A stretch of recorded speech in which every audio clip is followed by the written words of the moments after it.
สวัสดีทุกคนหลังจากมื้อนี้ก็มารีวิวแถวน้ำห้วยสีสมวนมาเบิ่งน้ำชนมาเบิ่งมาชมน้ำกันรีวิวธรรมศาสตร์สวยงามสีสมวนนี่ทุกคนชนเผ่าบ้านนอกคนชนบทลาววิถีชีวิตและเฮ็ดส่วนหลักตลาดแถวห้วยนำและสำบายโฮดหลังจากเราเฮ็ดอยู่เรือนก็ว่าบ่สำบายบ่ซั่นจ้ะอันนี้หลังจากมันนี้มันสบายบ่สวยงาม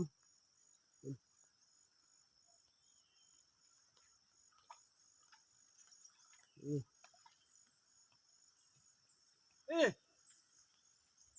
เอา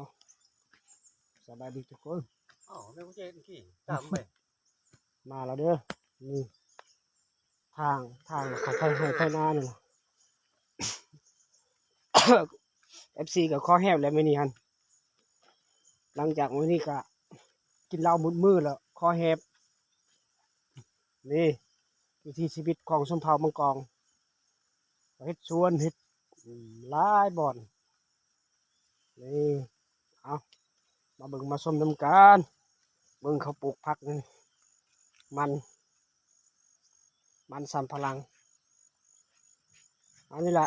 ขอเพียงซ้ำนี้เข้าใจ